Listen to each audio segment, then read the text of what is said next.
discipline. Quand vous allez travailler à l'heure. Quand vous avez quelque chose à faire, vous allez faire ce que vous avez à faire. Parce que vous êtes un enfant de Dieu, vous devez être fidèle. C'est pourquoi notre foi rentre dans tous les détails aussi. Vous n'allez pas gaspiller votre argent. Vous n'allez pas dépenser dans l'alcool. Vous n'allez pas dépenser dans la drogue. Vous n'allez pas dépenser dans des plaisirs malsains, etc. Maintenant, ça vous donne un style de vie, une qualité de vie qui vous fait gagner. Ça, c'est naturel. Quand vous êtes fidèle à Dieu, vous consommez des légumes et des fruits, vous ne buvez pas d'alcool. Quand vous êtes fidèle à Dieu, vous obéissez à sa parole, et ce que Dieu vous demande, c'est ce qui est bon pour l'organisme. Quand vous consommez des légumes, naturellement, vous serez plus intelligent que celui qui consomme beaucoup de viande. C'est scientifique par rapport à la quantité du sang qui circule soit dans le cerveau ou dans les intestins. Cela veut dire que naturellement, vous marchez vers la réussite. Ça, c'est un. Et ceci, tous les hommes qui le font vont avoir les mêmes résultats. Mais en tant qu'enfant de Dieu, puisque vous êtes fidèle à Dieu, Dieu vous bénit. Et quand naturellement ça va bien, et ensuite Dieu vous bénit, ça va marcher beaucoup mieux. Du contrairement à ce que Satan ou au-dehors on fait penser aux gens, c'est pas en s'éloignant de Dieu que ça va marcher. C'est quand on est fidèle à Dieu, on va réussir. Et on va réussir à plusieurs niveaux. Maintenant, allons dans la vie de prière de Daniel. Daniel avait une vie de prière. C'était quelqu'un de très respectueux. Daniel 1er, verset 9 que nous avons lu, j'aime beaucoup encore ce passage qui dit « Dieu fit trouver à Daniel faveur et grâce devant le chef des eunuques. » Quand Daniel est allé aborder le chef des eunuques, quelqu'un qui ne connaît pas Dieu, mais quand le chef des eunuques va décider de donner à Daniel l'autorisation pendant 10 jours de manger des légumes et de boire de l'eau, etc., même lorsque le chef des eunuques savait qu'il y avait des risques, parce qu'il avait dit à Daniel que c'est le roi qui ordonne, je ne veux pas être en disgrâce devant le roi. Quand c'est ce que le roi va dire, quand le roi va voir que les autres sont en de meilleure forme que toi. Maintenant, Daniel lui a dit, eh bien, un test pendant 10 jours. Et bien, quand le chef des eunuques a accepté, ce n'est pas lui qui a accepté de par lui-même. Les mains de Dieu étaient derrière ce chef des eunuques. Parfois, quand vous abordez les gens, si c'est pour votre opinion personnelle, si vous devez aller dans une fête, ou bien vous n'aimez pas ça, ça c'est autre chose. Mais quand il faut aborder le patron, il faut aborder le supérieur, il faut aborder le professeur, il faut aborder le recteur, au nom de Dieu, pour obéir à Dieu, la décision qui va avoir lieu, c'est Dieu qui va en décider. Amen. Et sachez-le, lorsque vous prenez position pour Dieu, pour la parole de Dieu, Dieu est avec vous. Amen. Quand le chef des eunuques a décidé, oui, il a accordé cette faveur à Daniel, mais Dieu était avec Daniel. Dieu fit trouver à Daniel grâce. Parfois, lorsque le chef personnel vous l'abordez, vous pensez que c'est parce que vous êtes intelligent, vous avez bien parlé. Ce n'est pas votre belle parole, c'est la grâce de Dieu. Amen. Lorsque vous avez dit, bon, ok, pas de problème, vous avez fait vert de ne pas travailler ça-bas, vous pensez que c'est vous. Ça ne vient pas de vous, ça vient de Dieu. Amen. Et même lorsque vous aurez refusé, rassurez-vous, Dieu est avec vous. Amen. Parce que quand Moïse a été rencontré Pharaon, qu'est-ce que Dieu avait dit à Moïse? Pharaon sera rendu ici, mais je serai avec vous. En bout de ligne, qu'est-ce qui va arriver? Dieu va donner la victoire. Amen. Pour Daniel, de manière directe, c'est Dieu qui décide. Ça peut arriver que face à une situation, on ne fait avant même d'ouvrir la bouche, on a trouvé la solution. Ça vient de Dieu. Ça peut arriver aussi qu'on attend 1 an, 2 ans, 5 ans, 10 ans, ça vient de Dieu. Mais la seule chose, rester fidèle. Amen. Une vie de fidélité. Avec la fidélité, le résultat, c'est le nom de Dieu qui sera glorifié. Amen. Mesdames, messieurs, frères et sœurs, allons maintenant dans la vie de prière de Daniel et voyez aussi comment la prière est le secret de réussite encore à 2 niveaux. un niveau très spirituel, nous prions Dieu. Dieu répond à nos prières. Dieu nous bénit. Et maintenant, alors ce que j'aime beaucoup avec ce message ou bien cette revue, c'est que c'est maintenant, on vous dit que les légumes, les filets, ça c'est maintenant qu'on le dit, et pourtant Dieu nous l'avait donné depuis la création. C'est maintenant qu'on constate, voici, ça donne du bon résultat, on conseille à le faire parce qu'on est dépassé. C'est-à-dire que lorsqu'on choisit de désobéir à Dieu, on va vers les catastrophes. Et maintenant, au fond de nos douleurs, nous allons prendre conscience. Alors c'est pourquoi j'aime Dieu. Même lorsque on se détruit soi-même, on est fond dans le mal, on retourne à Dieu, Dieu nous accepte. Peut-être si vous et moi nous étions à la place de Dieu, nous aurions dit, mais je vous l'avais déjà dit.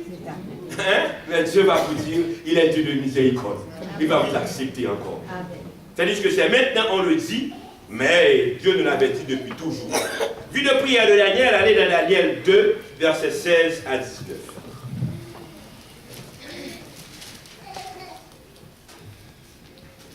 Daniel 2, versets 16 à 19, quand les magiciens, les chaldéens, les gens qui étaient dans la cour du roi, ne pouvaient pas rappeler au roi le songe ou la vision et donner l'explication. Et quand Daniel est arrivé, voici ce qui fait toute la différence. Daniel se rendit vers le roi et le pria de lui accorder du temps pour donner au roi l'explication. Oh, j'aime cette question de temps. Parfois, nous sommes trop précis. Il y a des difficultés qu'on affronte. On doit prendre du temps pour prier Dieu et Dieu va donner le résultat. Ensuite, Daniel alla dans sa maison. Il instruisit de cette affaire Anania, Michaël et Azaria, ses compagnons, les engageant à implorer la miséricorde du Dieu des cieux afin qu'on ne fût pas périr Daniel et ses compagnons avec le reste des sages. Alors le secret fut révélé à Daniel dans une vision pendant la nuit et Daniel bénit le Dieu des cieux. Daniel était très intelligent. Dieu lui a donné de l'intelligence. Mais en amont, à la base, comme il est écrit dans Jérémie, celui qui est intelligent, c'est celui qui connaît Dieu. L'intelligence de Daniel, c'est le fait qu'il a été fidèle à Dieu. Et ensuite, le reste va venir. Et là encore, pour l'explication de la vision, ce n'est pas Daniel lui-même qui va donner l'explication, c'est Dieu qui va donner cette explication. Mais Dieu va donner cette explication en réponse à la prière de Daniel et ses compagnons. Quand on choisit, frères et sœurs, d'être fidèle, ça va conduire à un résultat. Amen. Ça peut prendre du temps, mais le résultat va venir. Quand on choisit aussi d'être fidèle, ça donne un résultat. Ça peut prendre du temps aussi. Apparemment, David, les psaumes d'Asaph, ils ont crié, Seigneur, c'est comme si les autres qui sont infidèles, ça va mieux pour eux. Pourquoi les insensés progressent? Moi, ça ne va pas pour moi. Mais à un certain moment, le psaume 73 ou 77, il a dit, j'étais stupide et sans intelligence. Et quand je suis rentré dans le sanctuaire de Dieu, je finis par réaliser que tous ceux qui s'éloignent de Dieu périssent. Mais moi, m'approcher de Dieu, c'est mon but. Cela veut dire que même lorsque apparemment, et au psaume 92, il est dit, si les méchants croissent comme l'herbe, et tous ceux qui font le mal fleurissent, c'est pour être anéantis à jamais. Cela veut dire que le résultat de l'infidélité, on peut ne pas le constater maintenant. Au contraire, Satan peut vous piéger. Satan peut vous piéger en le sens que, comme si, quand je suis infidèle, j'ai l'impression que ça marche mieux. Il y a des gens qui ont vécu des moments pareils. Quand ils ne sont pas trop concentrés sur Dieu, pas trop longtemps de ça, j'étais avec un frère, c'était un frère québécois, il me dit, pour moi, on parle des bénédictions, de la fidélité des dîmes, il a dit, mais pour moi c'est l'inverse. Quand nous faisons l'effort d'être fidèles, tout bascule. Rien ne marche. Mais il faut faire attention. Il y a aussi la stratégie de l'ennemi. Et lorsqu'on est fidèle, on n'est pas fidèle pour maintenant. On n'est pas fidèle pour que ça marche maintenant. On est fidèle parce que Dieu le demande. C'est la première.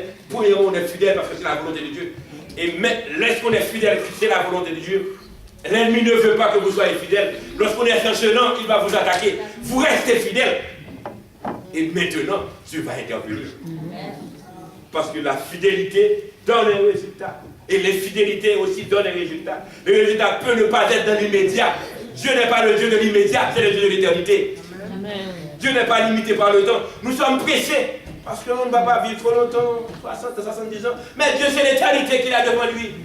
Et si Dieu veut que vous viviez 100 ans aussi, à Dieu le plaise, comme Jésus l'a dit, certainement, je ne pense pas que vous allez demander à Dieu de vivre 100 ans maintenant. Mais si Dieu le veut, à Dieu le plaise, vous pouvez avoir 100 ans et avoir toutes vos vigueurs, toutes vos énergies, si Dieu le décide et vous restez fidèle à Dieu. Quand on va en Californie, il y a des médecins adventistes à 100 ans qui font des interventions chirurgicales et qui ont toute leur subsistance, qui ne tremblent pas. Dieu les a bénis et ils suivent ce régime. Quel régime? Régime de Dieu. Lorsqu'on est fidèle à Dieu, à ce que Dieu demande, on reste fidèle, on est béni à tous les niveaux. Physiquement, on peut aller le plus loin que possible. Et comme je vous ai dit hier, lorsqu'on est fidèle à Dieu, on reste accroché à Dieu le plaise, matériellement on peut être aussi béni. Dieu peut vous donner ce dont vous avez besoin. Les gens peuvent avoir beaucoup d'argent et la vie est compliquée pour eux ici au Québec. Vous pouvez avoir peu et vous vivez bien. Amen. Et quand Dieu le veut, vous allez avoir beaucoup en main. Et on peut dire, nous ne pas de l'argent parce que si nous vivons l'argent, on a perdu du vivre. Alors, la vie de prière de Daniel, maintenant voici l'étude qui est faite concernant la prière.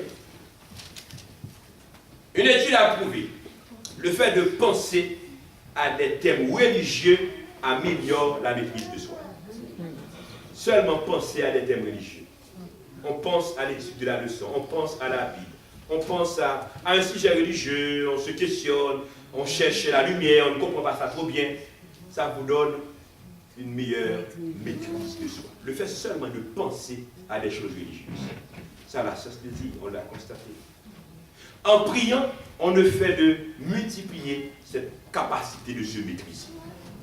C'est pour vous dire que l'enfant de Dieu qui est attaché à la parole de Dieu doit cultiver la maîtrise de soi. Et dans la foi, parfois on est pris, on est bouleversé, on est pressuré, proche même de la dépression. On ne sait que faire. Et puis on passe un temps en prière. Après la prière, comment vous vous sentez? On se sent soulagé. Les médecins vous disent de prendre ci, de prendre ça. Ici, on le fait très souvent, je ne sais pas, j'ai rien avec la médecine, au contraire, mais parfois, je vois qu'il y a un volet robot dans la médecine. On dit, ciao, ciao, vous avez des problèmes, on vous prescrit, allez prendre, allez prendre, allez prendre. Écoutez, nous devons prendre les médicaments à un certain moment. Vous savez que le corps que Dieu nous a donné, c'est un corps qui est capable de se défendre. Hein? Et de se régénérer, Dieu nous donne cette capacité. Maintenant, quand il y a tellement de dégénérescence autour de nous, on peut arriver à un certain niveau que le corps est vécu. À ce moment, on prend des médicaments pour remonter la pente. Mais c'est parce que j'ai appris, moi, pour un rien, touche. Et puis, des drogues, quoi. Des fortes drogues encore. Mais non. Ça ne se fait pas ainsi. Parfois, au lieu d'aller... qu'est-ce qu'on me donne? Qu'est-ce qu'on a à me donner? Parfois, on vous oblige à le faire parce que la douleur est là, il faut le prendre demain. Et bien, on passe un moment de prière. On est soulagé. On est libéré. On retrouve la paix. Je me souviens un jour, j'étais dans un comité. Alors, les adventistes vont comprendre bien. C'était une commission de nomination. Le pasteur était un peu jeune là. Et les choses sont surchauffées. Au point où les responsables de la mission étaient venus. Et quand les responsables de la mission sont là, les choses ont tendance encore à dégénérer en termes. Parce que quelqu'un a parlé, le pasteur a donné sa version, et puis celui qui était concerné donne aussi sa version. À peine que celui qui est concerné commence à parler, le pasteur prend la parole. Il dit non, pasteur, vous venez de parler pendant 25 à 30 minutes, personne ne vous a interrompu. Et puis le pasteur a dit, moi c'est moi le pasteur. Et puis les choses sont surchauffées. Mais j'ai beaucoup aimé quand l'un des pasteurs venant de la mission a dit, mes frères, nous allons. On n'a qu'à prier et tout le monde devient doux. Et c'est comme de l'eau bouillante et on jette de l'eau froide. Tout le monde devient doux et ensuite les choses se sont déroulées comme par hasard. La maîtrise de soi. Il y a beaucoup de discussions, de chicanes dans les familles entre nous. C'est parce qu'on ne prend pas du temps pour prier. Allez vérifier, étudier. Les familles qui prient régulièrement, c'est très difficile qu'il arrive au divorce. À un certain moment, vous vous imaginez, moi j'aime ça. J'aime ouvrir le sabbat. Et je sais, il y a des sœurs qui m'ont porté plainte. C'est surtout mes frères qui ont cette habitude. Hein? Il est bien avec vous, mes frères. Lorsqu'il y a un petit problème, quand l'ouverture du sabbat va arriver, il faudra que nous l'année. Pour ne pas prier avec la femme de cœur. Parce que je ne m'imagine pas qu'on se réunit ensemble pour prier et qu'on ne se vide pas. Je ne m'imagine pas qu'on se réunit ensemble pour prier sincèrement et qu'on ne retrouve pas la réconciliation. On n'est pas là pour juger qui avait tort, qui avait raison. L'enfant de Dieu va au-delà de mes sentiments personnels. Tu m'avais fait mal, j'avais fait bien. Mais non. Ça, c'est une question de gloire de Dieu. Lorsqu'on passe du temps pour prier, on a la maîtrise de soi, on est fort et on est capable de faire face aux difficultés de la vie. Et on y fait la face. C'est scientifiquement prouvé. Penser aux choses religieuses, prier, ça donne une meilleure maîtrise de soi. Et d'autres études prouvent, c'est encore plus intéressant, d'autres études prouvent, quand on passe beaucoup de temps en prière, on a davantage de matière grise dans le cortex préfrontal. Et une meilleure circulation sanguine dans le cortex préfrontal. Vous savez c'est quoi la matière grise? C'est la matière grise dans le cerveau, dans la tête qui donne de l'intelligence. L'intelligence, c'est la matière grise. Quand on vous dit que vous n'avez pas de matière grise, cela veut dire que vous êtes très limité. Hein? Quand on passe beaucoup de temps en prière, la quantité de matière grise dans le cortex préfrontal augmente. Cela veut dire que l'enfant de Dieu, ce n'est pas du hasard. Pas du hasard. L'enfant de Dieu, fidèle à ce régime, qui mène une vie de prière, naturellement est plus intelligent à l'école. Naturellement, sans forcer. On n'a pas besoin de passer des nuits, etc. Il y a beaucoup plus de matière grise. Tout c'est normal parce que Daniel soit ainsi. Et c'est normal parce que les enfants de Dieu soient les plus intelligents. Et presque tous les primo-belges sont les juifs. Hein. Ils sont très intelligents. Pourquoi? Ils ont suivi tous ces principes. Très stricts et même trop stricts, même parfois. Dans nos rangs, nos enfants qui suivent ces principes, naturellement ils seront intelligents. Nos adultes aussi qui suivent ces principes, naturellement ils seront intelligents. Moi je me souviens du bon vieux temps, je viens d'Haïti, c'est presque toute ma vie, je ne peux pas en parler, même si aujourd'hui je suis au Québec, et j'accepte la réalité du Québec. Et on avait l'habitude de dire, pour ceux qui viennent d'Haïti dans le temps, même les adultes qui ne savent pas lire, ils pouvaient n'être ce soit les Français. Ils sont intelligents. Ils sont intelligents, naturellement. Pour voir des sœurs qui ne savent pas lire et qui font la leçon de l'école du sabbat, qui donnent des études bibliques, qui vous demandent de lire pour eux et qui vous expliquent, et ils donnent de très bonnes explications. Hein? Ils sont savants. Ils sont intelligents. Et lorsqu'on est fidèle et on prie, c'est-à-dire que scientifiquement c'est prouvé, et par-dessus tout, vous avez en vous l'Esprit de Dieu. Amen. Vous êtes encore beaucoup plus intelligent. Naturel. Et vous vous imaginez là, vous vous imaginez celui qui vit dans les campagnes là, celui qui respire de l'air frais. Hein? Vous vous imaginez là, on n'a qu'à passer dans la cour et prendre la banane, les patates, les ci, les ça. Vous mangez mal ici. Hein? Des aliments qui ont voyagé, des produits chimiques pour conserver, etc. Et puis on n'a qu'à passer la main là, et on tire ça et on mange. Ces gens-là dans les campagnes là, et parfois on les reproche du fait qu'ils ne vendent pas de la, ils ne mangent pas de la viande, parce que lorsqu'ils ont des poulets, ils vont vendre ces poulets en ville pour les citadins, on les reproche, mais ils vivent bien. Leur alimentation est naturelle, et c'est ce que Dieu a recommandé. Et ce sont des gens brillants. Oui, je suis universitaire par rapport à mon père. Et moi, je me souviens là, hein, lorsqu'on fait des calculs, les papas me collaient pour les décoller. Mais au fond de ma vie, je ne pas vraiment intelligent facile. Je ne le crois pas. Si je prends ma vie en elle-même, et sa vie, route que le fait côté le sorti, avec élémentaire 1 et côté le rivé, et puis route que me fait me comparer l'âge moyen avec l'âge moyen, moins. S'il y a un savant, c'est lui, c'est pas moi. Maintenant, il y a un autre aspect qu'on souligne, c'est la fidélité et l'honnêteté. Encore des enquêtes. Dans la fidélité et l'honnêteté, frères et sœurs, en tant qu'enfants de Dieu, vous savez que vous devez être honnête. Par les temps qui courent, on retrouve à l'église trop de gens malhonnêtes. Et ceci à tous les niveaux. En tant que chrétien, je dois être honnête. Certainement, c'est faire honnête, mais c'est notre devoir d'être honnête. Mais comment cultiver cette honnêteté? Là, c'est une surprise. On a fait une étude sur l'honnêteté de 2 groupes de gens. On demande à un groupe de citer les 10 commandements. Seulement citer les 10 commandements. Et on demande à un autre groupe de citer 10 livres qu'on a lus au lycée. Ça paraît simple et bizarre. On ne sait pas ce que ça va donner pour résultat. Les gens qui sont en mesure de citer les 10 commandements sont beaucoup plus honnêtes. Seulement citer, hein? Seulement citer les 10 commandements. Les gens qui sont en mesure de citer les 10 commandements sont beaucoup plus honnêtes que ceux qui ont cité les 10 livres qu'ils ont lus au lycée. Amen.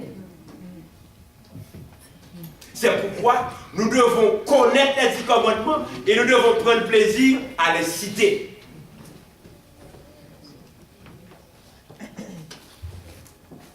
Ce n'est pas un hasard. Quand Dieu dit dans Deutéronome 6, versets 6 à 9,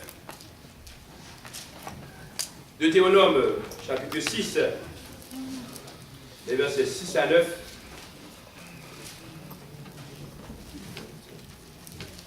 Dieu dit, et ces commandements que je te donne aujourd'hui seront dans ton cœur. Tu les inculqueras à tes enfants et tu en parleras quand tu seras dans ta maison, quand tu iras en voyage, quand tu te coucheras et quand tu te lèveras. Tu les liras comme un signe sur les mains et ils seront comme des photos entre tes yeux. Tu les écriras sur les poteaux de la maison et sur tes portes. Ces commandements que je te donne. Mesdames, messieurs, très souvent nous parlons des commandements de Dieu, mais nous ne prenons pas le temps de les lire. Peut-être si on doit mener une enquête et demander aux adventistes de citer les 10 commandements de 1 à 10, je ne veux pas vous mêler. Mais peut-être vous serez étonnés de voir, on les connaît en gros, on les connaît, mais prendre le temps. Mais Dieu demande de les lire. Dieu demande de les citer aux enfants, de les inculquer aux enfants pour que les enfants les apprennent. Si nous voulons à ce que nos enfants soient honnêtes, apprenez à nos enfants les 10 commandements. Seulement les apprendre les 10 commandements. Maintenant, pour la pratique, ça va venir après. Réciter les 10 commandements. Je me souviens que j'avais la possibilité d'avoir beaucoup de, même des stocks de posters des 10 commandements, parce que j'achetais toujours des produits dentaires à Pau-d'Antos, Madame Boulon, qui sont des descendants des Juifs, et puis ils nous donnaient ces posters en grande quantité. Mais il y avait une dame qui était très catholique et qui venait souvent. Cette dame avait une école, me dit, est-ce que je peux lui donner des paquets de posters pour donner aux élèves? Parce que, bon, je ne sais pas s'il était au courant de cette étude, quand les enfants lisent les 10 commandements, ils sont plus disciplinés, ils sont plus honnêtes. Amen. Seulement à force de les lire. Ce n'est pas les prendre, mettre sur les poteaux, sur les portes, et comme quelque chose, il y a des gens qui ont l'habitude de dire, ah, voici les 10 commandements sont là, mais ils ne vont jamais les lire. Il faut les lire. Il faut les inculquer à nos enfants. Il faut les répéter. Qu'est-ce qui arrive? Lorsqu'on répète les 10 commandements, l'enfant quand il est petit, ce qu'on lui donne, c'est ce qu'il va apprendre. Si nous les voyons dévier, c'est qu'on leur a donné beaucoup d'autres choses qui sont contre la parole de Dieu. Lorsqu'on lit les 10 commandements, lorsqu'on lit les 10 commandements, on les répète, ça fait partie de nous-mêmes, oui ou non?